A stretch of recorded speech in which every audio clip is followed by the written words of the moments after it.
Back at work, and I want to check this too, the brush being wet.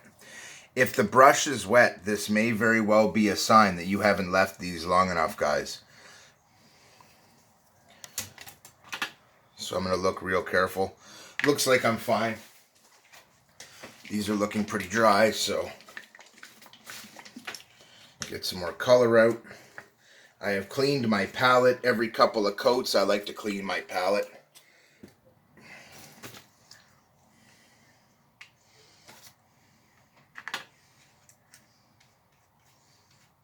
And look at that.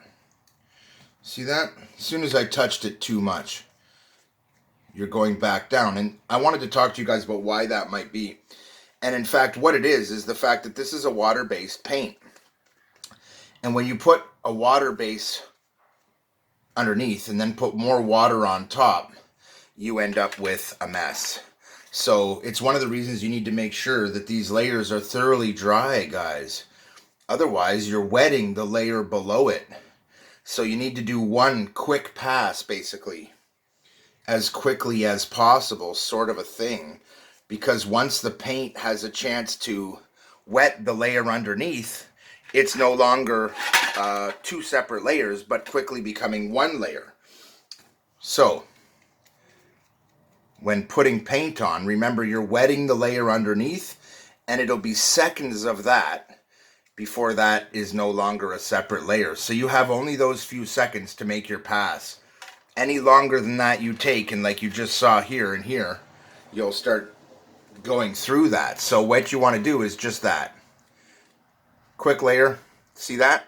Go past that point, and you got a problem. So, I'm going to show you guys the right way on this piece. That's what I've said. And you can see what I mean. I want this nice layer, but I want it quick. It's one of the reasons why I do this fast as I can, guys. Nice, quick, short strokes, like I said. And then that's it. Bam, done. So that's what I want to see from you guys. Nice, quick, smooth strokes, and keep it real. And just keep on top of it and keep making layers, and you will make this look perfect when you're done.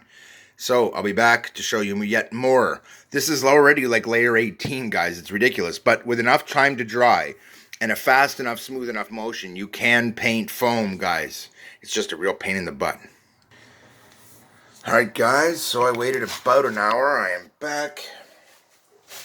Going to get right back to it. Again, I'm checking my brush. In this case, it feels pretty dry.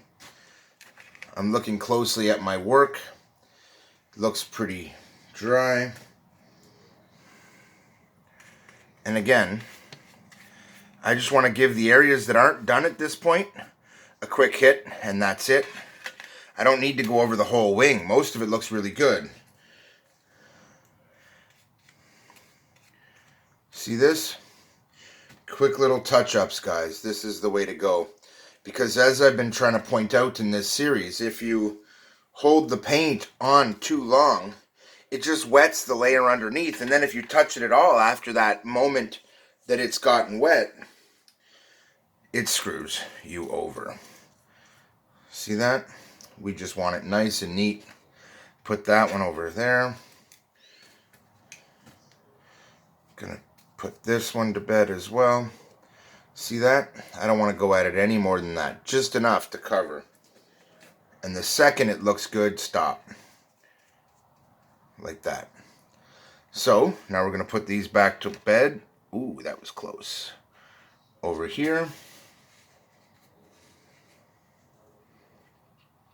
And come back in another hour and do the next round. And it really is that simple, guys. So we're going to take another look at this. Look how clean this looks. Look how smooth and perfect, guys. And it's because I've been doing quick short strokes like that. And that's it. Don't work on any particular spot for more than 2 seconds.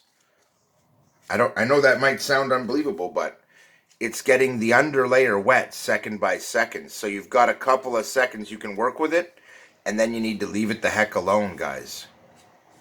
Now look at that. I've only done a couple layers, but this is good enough to be my paint job, guys. So this should show you where it's really at. So I'm done here for now. I'm going to go rinse out my brush.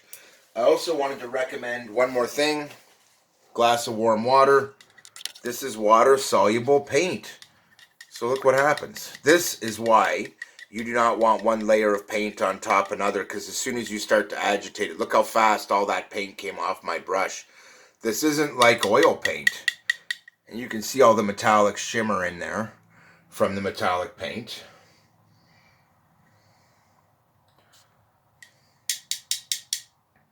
And voila. See all the metallic shimmer? Pretty cool looking, really. So, we're done. And I'm going to pause you again and come back for what, round 18 or 19, I don't know. But now that we're on track and I'm doing it correctly, it won't take long, as you've seen here. It doesn't take that many layers. If you do a nice job and you do it quickly, you'll have a lot better results. So, now that I have shown you the right way in every detail and I've given you proper examples, I'm going to stop this video here. No, I'm going to pause just so you can see the rest of this process, and I'll be back.